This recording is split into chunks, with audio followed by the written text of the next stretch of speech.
Makkah. Wa huwa kadzalik, dan hal itu demikian kama yadullu alaihi al-hadisul ati, sebagaimana yang akan ditunjukkan hadis yang akan datang. Wa fihi dalilun ala anna nafsal khuruji minal baladi, bahwasanya orang yang keluar dari kampungnya biniatis safari, dengan niat melakukan perjalanan, yaqtadil qasr, maka boleh mengqasar, walau lam yujawis minal baladi milan wala aqalla, sekalipun dia tidak melewati dari kampungnya itu 1 mil atau yang lebih pendek dari 1 mil. Wa annahu la yazalu yaksuru hatta yadkhulal balada walau shalla bi buyutihim bimar'a minhu, dan bahwasanya dia senantiasa mengqasar sampai dia masuk ke dalam kampungnya walaupun dia sholat dan rumahnya terlihat darinya. Wa Ibnu Abbas radhiyallahu anhuma qala, dan dari Ibnu Abbas yang Allah ridai padanya, qala, dia telah berkata, aqama Nabi sallallahu alaihi wasallam 19 yauman, bahwasanya Nabi sallallahu alaihi wasallam tinggal selama 19 hari, yaksuru, dan mengqasar. Wa fi lafzi ta'yini mahallil iqamati, dan pada lafaz yang menjelaskan berapa lama tinggal. Wa annahu bi Makkah 19 yauman, bahwasanya Nabi sallallahu alaihi wasallam berada di Makkah selama 19 hari. Rawahul Bukhari, diriwayatkan oleh Imam Bukhari. Wa fi riwayatin, dan pada riwayat lain, li Abi Daud, dari Abu Daud, an Ibnu Abbas, yaitu dari Ibnu Abbas, 17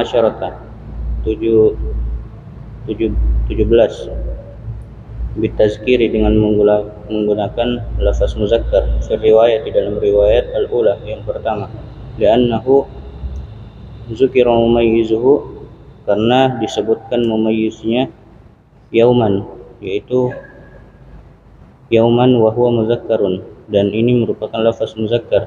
Wa bit ta'nisi, dan dengan lafaz muannas, fi riwayati Abi Daud, pada riwayatnya Abu Daud, li'annahu huzifa mumayyizuhu, karena dijatuhkan mumayyiznya. Wa takdiruhu Laila, dan ditakdirkan yang dijatuhkan adalah kata Laila. Wa fi riwayatin li Abi Daud, dan pada riwayat dari Abu Daud, anhu 19 ke riwayatil ula, bahwasanya 19 hari seperti riwayat pertama. Wa fi ukhra, dan pada riwayat lain, ai li Abi Daud, pada riwayat Abu Daud, an Ibnu Abbas, dari Ibnu Abbas, 15 hari. Walahu, ai li Abi Daud, dan dari Abu Daud juga, an Imran bin Husain radhiyallahu anhuma, yang Allah ridhai keduanya, sama niya asyarata, 18 hari. Walafzuhu inda Abi Daud, dan lafaznya di riwayat Abi Daud, syahidtu ma'ahu al-fathah, kami ikut bersama Nabi pada hari Fathu Makkah. Wa aqama bi Makkah samaniya asyarata, dan kami tinggal di Makkah selama 18 hari, samaniya asyarata lailatan, dan kami tinggal di Makkah selama 18 malam. La yusalli illa raka'ataini, kami tidak salat 4 rakaat kecuali dijadikan sebagai 2 rakaat. Wa yaqulu, dan berkata, ya ahlal baladi, wahai penduduk negeri Makkah, sallu arba'an, kalian salatlah 4 rakaat, fa inna qaum safarin, karena kami ini sedang melaksanakan perjalanan.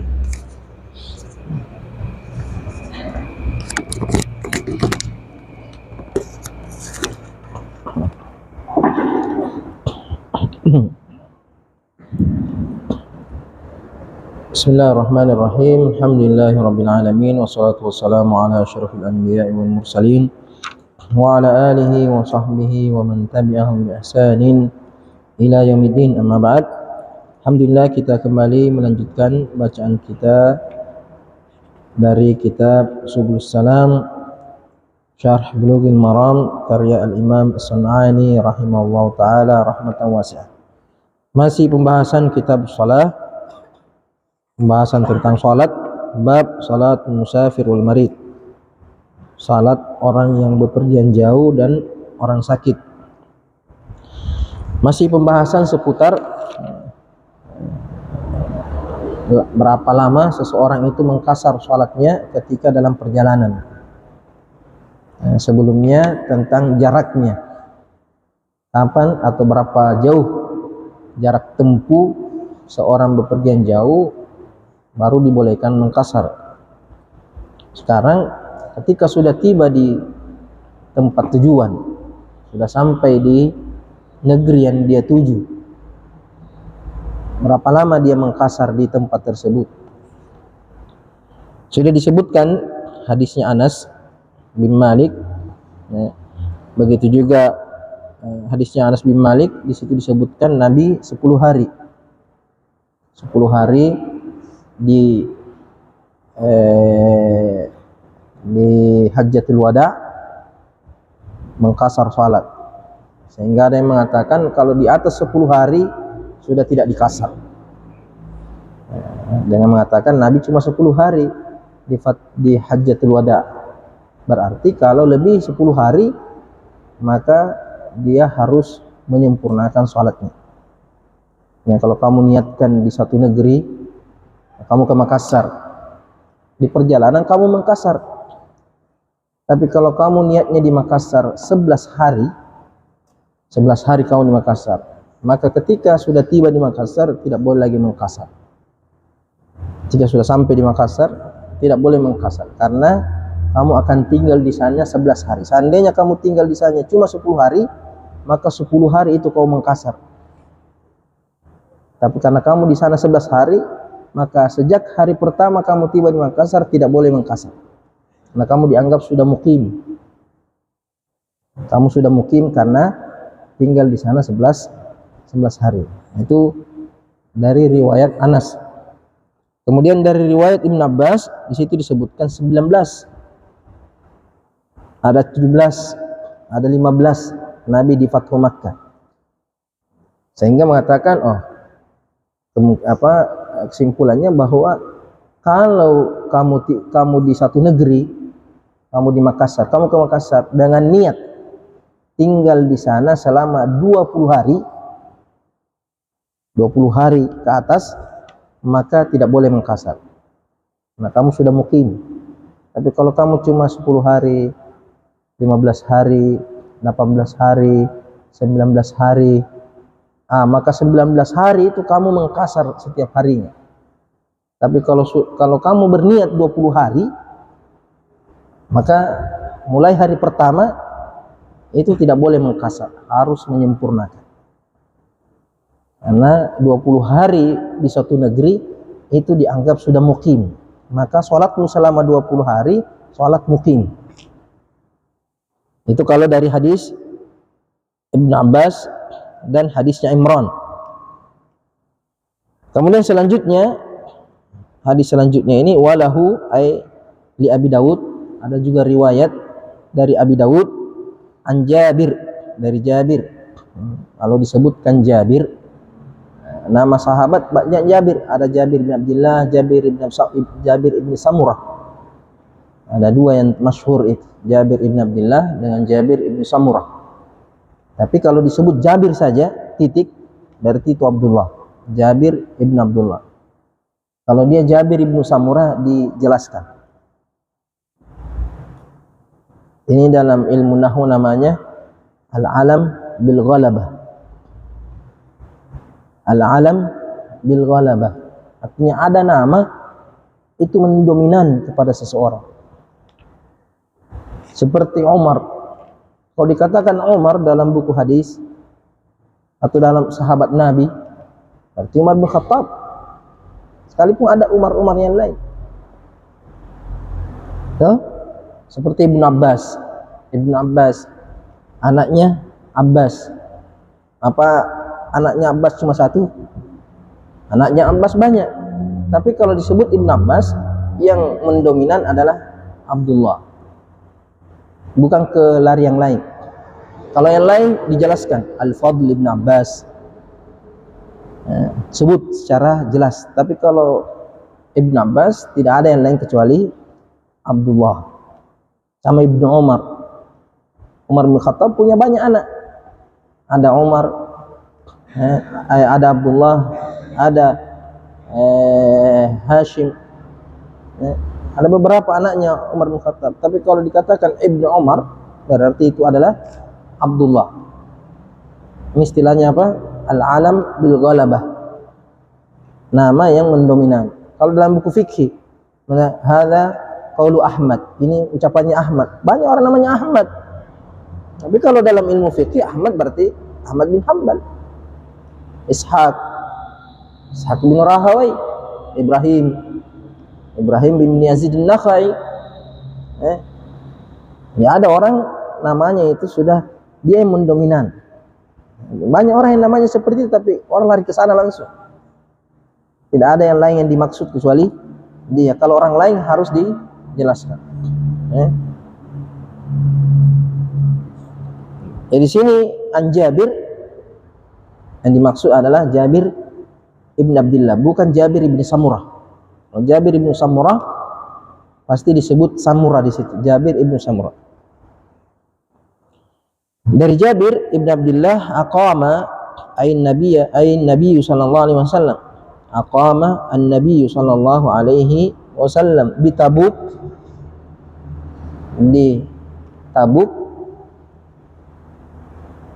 waktu perang Tabuk tahun 9 Hijriah.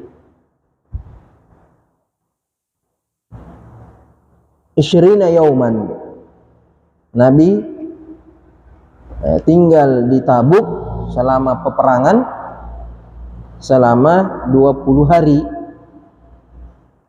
Yaksurus salat, Nabi mengkasar salat selama 20 hari.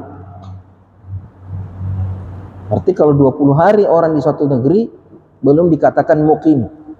Kenapa? Karena Nabi mengkasar selama 20 hari di satu negeri. Nabi mengkasar salat. Wa ruwatuhu thiqat. Ruwatuhu thiqat. Ini al-hukmu ala al-hadis. Ini pelajari dari Al-Hafiz Ibnu Hajar bagaimana cara menghukumi hadis. Jadi setelah Ibnu Hajar menyebutkan hadis, Ibnu Hajar rahimahullah menyebutkan hukumnya itu hadis. Karena kalau kamu sebutkan hadis tidak menghukuminya, maka ada dua kemungkinan. Hadis itu sahih menurut kamu.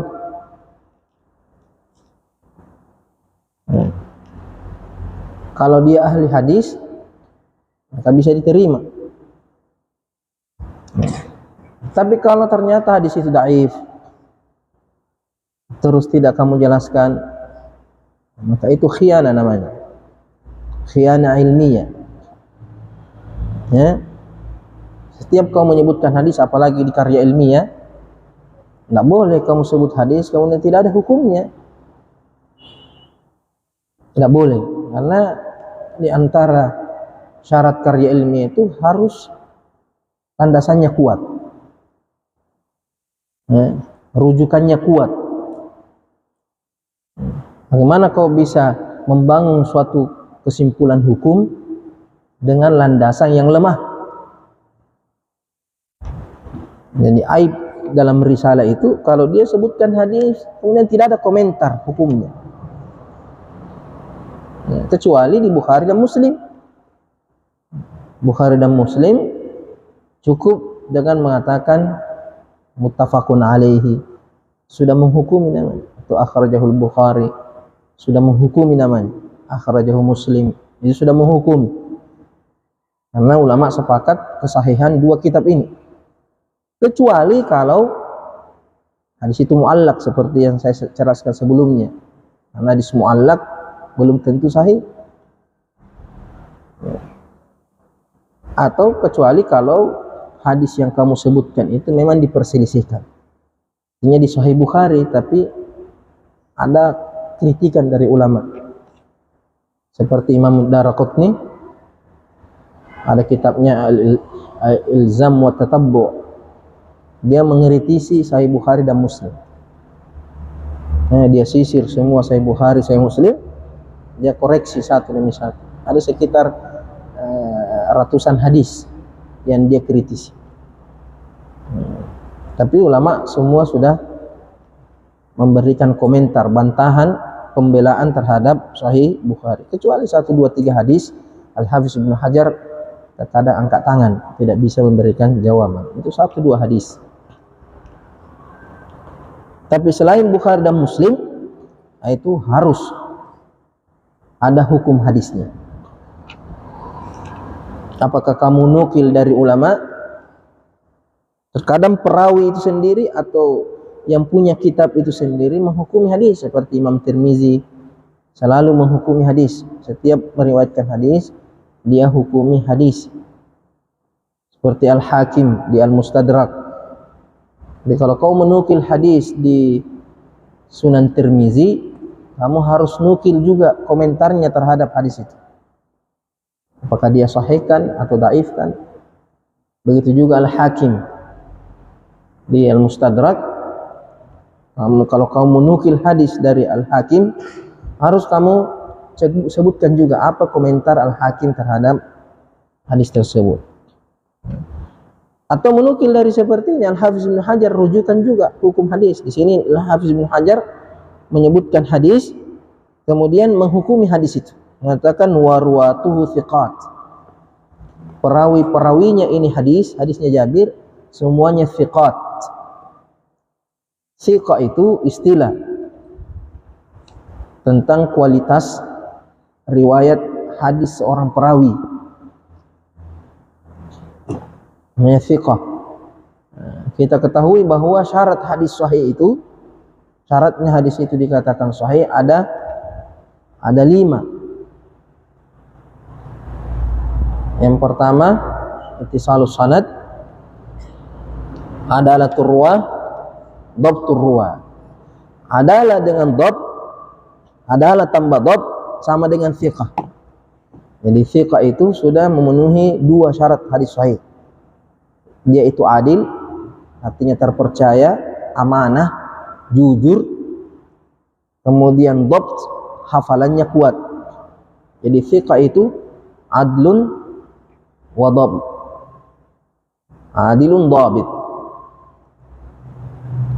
Jadi ketika mata warwatu thiqat, perawi-perawinya thiqah, berarti 2 syarat sahih sudah terpenuhi. Illa, hanya saja annahu ikhtulifa fi waslihi, hanya saja diperselisihkan sanadnya antara dia bersambung atau mursal. Waslu wal irsal, satu paket itu, al waslu wal irsal. Al waqfu wal raf', satu paket itu. Perselisihan ulama, ada yang mengatakan dia mausul, ada yang mengatakan dia mursal, ada yang mengatakan dia mauquf, ada yang mengatakan marfu, ada yang mengatakan dia maqtu, ada yang mengatakan mausul. Jadi hadis ini dari segi perawi sudah oke, sika semua. Tapi dari ittisalus sanad, syarat yang pertama itu diperselisihkan. Ikhtulifa fi waslihi, diperselisihkan tentang ketersambungannya ini sanad. Fawasalahu Ma'mar ibn Rashid. Ma'mar ibn Rashid meriwayatkan hadis ini dengan sanad yang bersambung.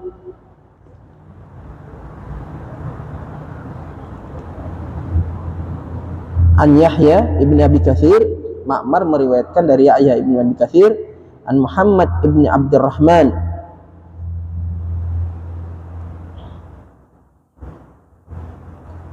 an Muhammad ibn Abdurrahman. Apa di situ setelahnya? Muhammad bin Abdurrahman an Thauban.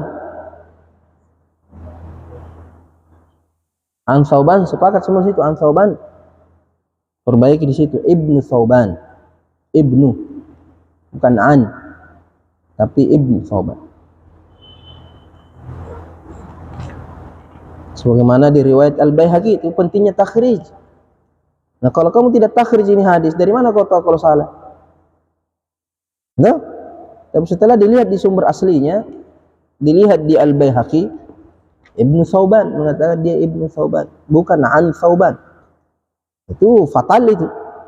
Ibnun diganti an, itu fatal. Bisa merusak hadis itu. Hanya gara-gara Ibnu berarti masih sambungan satu nama. Kalau an berarti perawi lain. Jadi seolah-olah di sini ada dua perawi, Muhammad ibn Abdurrahman dan meriwayatkan dari Thauban. Padahal Thauban itu nama kakeknya. Nama kakeknya Muhammad ibn Abdurrahman ibn Thauban. Bukan dua perawi, satu perawi. Itu pentingnya ketelitian dalam ilmu hadis. Begitu pula dengan karya ilmiah. Karya ilmiah itu harus teliti. Sembarang kamu copy paste, masukkan saja seperti baru kamu tidak baca, banyak yang begitu. Dia copy paste saja dan dia tidak baca bagus-bagus.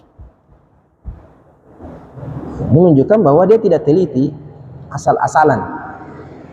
Dan ketahuan itu orang kerja asal-asalan dengan orang yang serius. Ketahuanlah hasilnya beda. Beda hasil orang asal-asalan dengan serius. Jadi kelihatan saja itu. Nah, ini tidak serius kerja ini. Oh, ini serius. Jadi di sini apa? An Muhammad ibn Abdurrahman ibn Thauban an Jabir. Dari Jabir ibn Abdullah. An Rasulillah tentunya. Dari Rasulullah berarti dia mausul. Bersambung sanadnya. Qala Abu Dawud setelah meriwayatkan hadis ini mengatakan ghairu ma'marin la yusniduhu. Ghairu ma'marin la yusniduhu. Kalau di nuskha Sunan Abi Dawud mengatakan ghairu ma'marin yursiluhu wa la yusniduhu. Yursiluhu wa la yusniduhu. Artinya di sini kan Ma'mar meriwayatkan hadis ini secara bersambung. Tapi selain Ma'mar meriwayatkan dari Yahya ibn Abi Katsir, dia riwayatkan secara mursal. Terputus sanadnya. Tidak disebutkan Jabir bin Abdullah, langsung an Yahya ibn Abi Katsir an Muhammad ibn Abdurrahman ibn Thauban an Rasulillah. Berarti dia tidak sebut Jabir ibn Abdullah. Jatuh dari sanad itu Jabir ibn Abdullah. Tidak ada sahabatnya. Hadis mursal. Apa definisinya hadis mursal? Ma rawahu tabi'in an Rasulillah. Jadi Muhammad ibn Abdurrahman ibn Thauban seorang tabi'i meriwayatkannya langsung dari Rasulullah. Nah, ini namanya hadis mursal. Jadi sedangkan Ma'mar dia tidak riwayatkan mursal, dia riwayatkan bersambung. Yahya, kemudian Ibn Thauban, an Jabir, an Rasulullah. Ada sahabat di situ, berarti muttasil, mausul. Sedangkan selain Ma'mar, dia jatuhkan di sanad Jabir. Tidak ada Jabir di sanad. Seperti perkataannya Imam Al-Baihaqi setelah meriwayatkan hadis ini. Mengatakan apa? Warawahu Ali ibn Mubarak wa ghairuhu. Ali ibn Mubarak meriwayatkan hadis ini. Begitu juga selain Ali ibn Mubarak an Yahya an ibn Thauban an Nabi mursalan. Dari Nabi mursal, tidak disebutkan sahabat Jabir ibn Abdullah. Makanya Imam Al-Hafiz Ibnu Hajar mengatakan waqtulifa fi waslihi. Waqtulifa fi waslihi. Artinya ada yang meriwayatkan hadis ini secara mausul, disebutkan Jabir dalam sanad. Ada yang meriwayatkan secara mursal, tidak disebutkan Jabir ibn Abdullah. Fa'allahu ad-Daraqutni. Fa'allahu ad-Daraqutni fil ilal. Oleh sebab itu Imam ad-Daraqutni melemahkan hadis ini, menghukumi cacat hadis ini dalam kitabnya Al-Ilal. Ilal ad-Daraqutni kitab besar, sekitar 14 jilid lebih. hanya berbicara tentang cacat yang ada pada hadis. Yani fa'allahu ad-Daraqutni fil ilali bil irsali wal inqita', dengan cacat mursal dan terputus.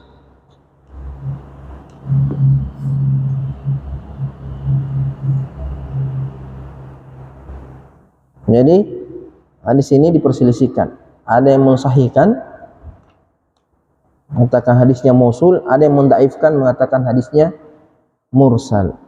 Hanya sebagian ulama menguatkan hadis ini seperti Imam Nawawi dalam kitab Khulasatul Ahkam. Imam Nawawi menghukumi hadis ini sahih. Beliau mengatakan apa? Bahwa hadisun sahihul isnad. Hadis ini sahih sanadnya. Ala syartil Bukhari wal Muslim. Sesuai dengan syarat Imam Bukhari dan Muslim. La yukdahu fihi atau la yaqdahu fihi tafarrudu Ma'mar. Imam Nawawi ini membantah kritikan Ad-Daraqutni. Matala wala yukdahu fihi tafarrudu Ma'mar. Tidak, hadis ini tidak dikritisi atau tidak dihukumi cacat hanya karena menyendirinya Ma'mar. Ma'mar kan menyendiri. Tidak ada yang meriwayatkan hadis ini secara bersambung kecuali dia. Selain Ma'mar meriwayatkan hadis ini terputus. Ma'mar meriwayatkan hadis ini bersambung. Imam Nawawi mengatakan ini menyendirinya Ma'mar menyambung hadis ini tidak menjadi aib untuk hadis ini. Tidak menjadi aib. Sekalipun Ma'mar cuma sendiri meriwayatkan hadis ini secara mausul, itu tidak menjadi aib. Kenapa? Fa innahu thiqatun hafiz. Karena Ma'mar itu seorang yang thiqah, hafiz, banyak hafalannya. Fa ziyadatuhu maqbulah. Maka tambahan di dalam sanad menyebutkan Jabir bin Abdullah dalam sanadnya itu diterima. Pembahasannya di dalam ilmu hadis namanya ziyadatu thiqah. Ziyadatu thiqah. Kalau kamu sudah belajar masalah ziyadatu thiqah, jelas hadis ini diperselisihkan antara yang mensahihkan dan yang mendaifkan. Imam Nawawi dan selainnya menghukumi hadis ini sahih. Qala al-musannif rahimahullah. Siapa al-musannif di sini? Qala al-musannif rahimahullah.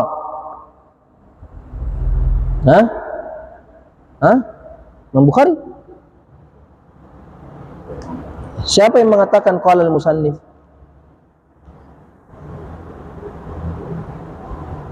San'ani, Imam San'ani. Karena dia punya buku tak? Imam San'ani. Kemudian mengatakan qala al-musannif. Siapa musannif? Al-Hafiz Ibnu Hajar. Karena Imam San'ani mensyarah kitab Bulughul Maram. Bulughul Maram pengarangnya adalah Hafiz Ibnu Hajar. Jadi ada dua istilah yang dipakai di sini. Imam San'ani mengatakan qala al-musannif wa qala asy-syarih. Musannif dengan asy-syarih. Harus kalau kamu suatu saat membaca kitab ini, musannif berarti kalau Imam San'ani mengatakan qala al-musannif berarti Ibnu Hajar. Kalau mengatakan qala asy-syarih itu Muhammad ibn Husain al-Maghribi yang mensyarah Bulughul Maram.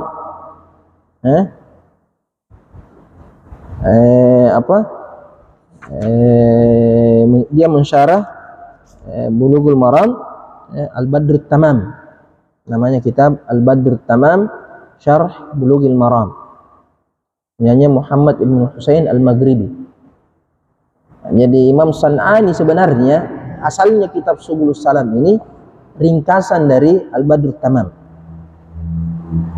Al-Badrut Tamam karyanya Muhammad ibn Husain al-Maghribi diringkas oleh Imam San'ani.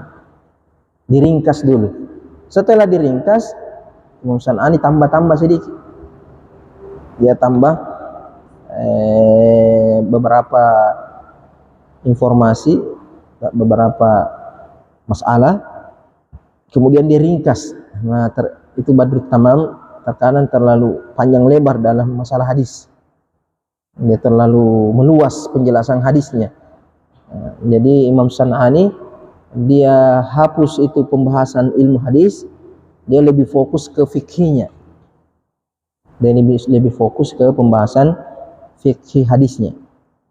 Jadi kalau dia mengatakan fi syarh berarti itu kitab Al-Badru At-Tamam atau Syarih Muhammad Ibn Husain Al-Maghribi. Itu istilah-istilah kitab.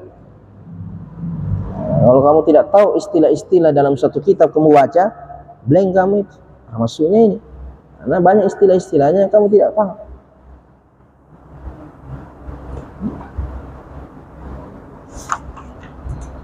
Jadi qala al-musannif rahimahullah wa qad akhrajahu Al-Baihaqi.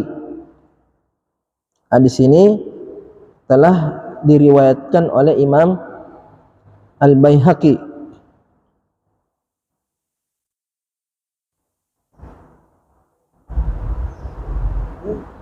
Dalam kitabnya As-Sunan Al-Kubra. Sunan Al-Kubra. An Jabir, dari Jabir bilafz bid'ah asyar. Jadi bukan isrin, tapi bid'ah asyar. Jadi ada riwayat isrina yauman, ada mengatakan bid'ah asyar yauman. Ini tidak sampai 20 hari.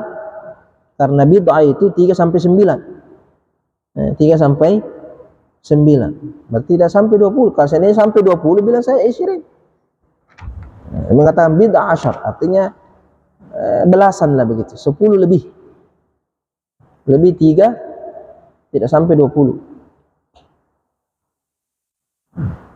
Wa'lam, ketahuilah anna Abu Dawud, bahwasanya Abu Dawud tarjama li babi hadzal hadis.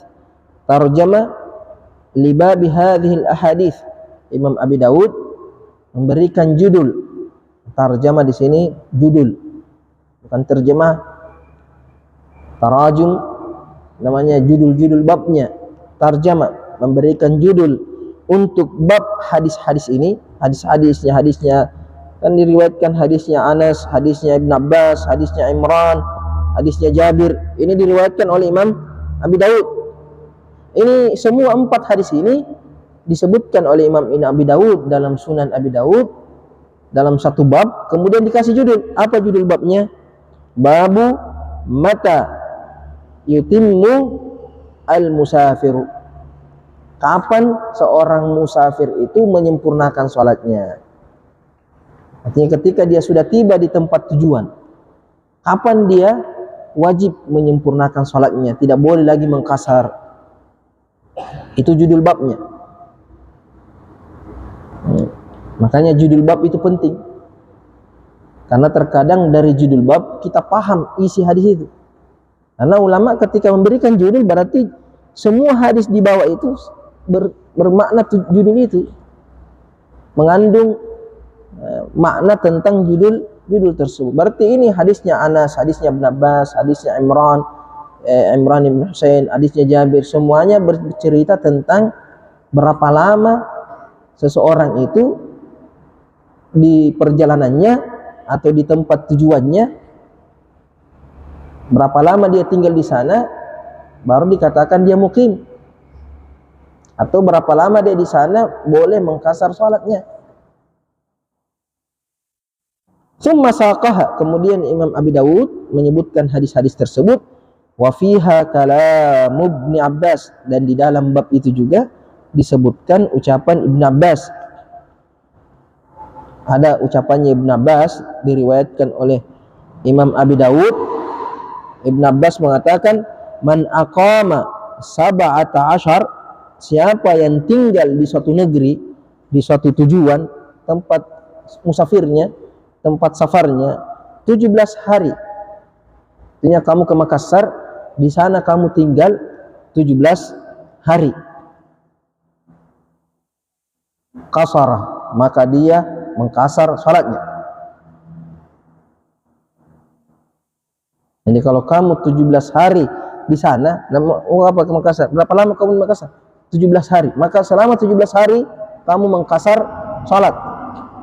Wa man aqama akthar, siapa yang mukim di sana lebih dari 17 hari, atamma, maka dia harus menyempurnakan. Jadi kalau kamu ke Makassar, ini menurut Ibn Abbas, saya mau tinggal di sana 18 hari. Ketika kamu sudah sampai di Makassar, hari kamu pergi ya, hari ini kamu ke Makassar, 3 jam kemudian sudah sampai di sana tidak boleh mengkasar. Kenapa? Karena kamu tinggal di sana 18 hari.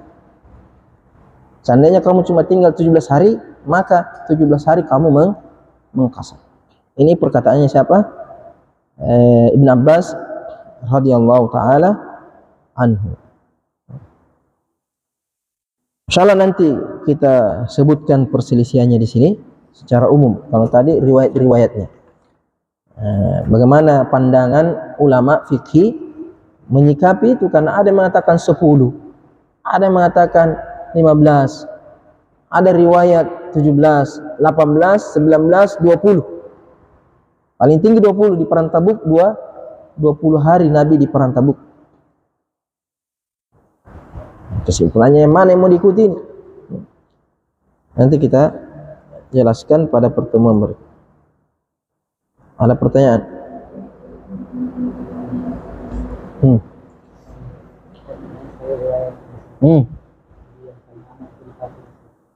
Ya nanti dijelaskan nanti perselisihannya ulama. Bagaimana ulama memandang? Ada yang ambil jarak paling jauh, ada yang jarak paling pendek. Ada yang mengatakan selama kamu belum mukim, kan beda mukim dengan musafir. Ya kalau kamu sudah di sana, artinya kamu mukim di Makassar. Mukim artinya apa? Ya kamu sudah berniat tinggal di sana. Makanya ada dibagi. Ada orang yang ke suatu negeri jelas berapa hari dia di sana. Ada juga orang tidak jelas, ada yang urus, bilang besok lagi datang. Besok tidak selesai, tidak jelas kapan selesai urusannya. Nah itu nanti disebutkan di sini, biar 2 tahun kamu di Makassar, tetap mengkasar selama kamu tidak tahu kapan kamu pulang. Tuh ada perselisihan ulama. Ya. Cuma nanti ada juga pakai pendapat yang lebih aman. Ya. Karena Nabi tidak menjelaskan, Nabi tidak sama seperti pembahasan sebelumnya, berapa jarak tempuh perjalanan jauh. Nabi tidak pernah mengatakan sekian hari atau sekian kilo, tidak pernah Nabi. Nabi cuma melakukan. Nah ini sahabat yang memberi kesimpulan dari apa yang dilihat dari Nabi Shallallahu Alaihi Wasallam. Kemudian para ulama juga mengambil kesimpulan dari apa yang diriwayatkan dari Nabi Shallallahu Alaihi Wasallam. Ada lain? Pertanyaan lain? Ada? Sini. Paling malas bertanya di sini. Sallallahu alaihi wasallam Muhammad wa ala alihi wasallam. Bismillahirrahmanirrahim. Alhamdulillahirabbil alamin. Shalatu wassalamu ala asyrofil anbiya'i wal mursalin wa ala alihi wasallam. Allahumma alimna ma yanfa'una wa fa'alna ma 'allamtana. Allahumma rabbi zidna 'ilma. Allahumma inna na'udzubika min ilmin la yanfa'u wa min qalbin la yakhsha wa min nafsin la tashba'. Min du'a'i la yustajabu lah. Wa sallallahu ala sayyidina Muhammad wa ala alihi wasallam. Alhamdulillahirabbil alamin.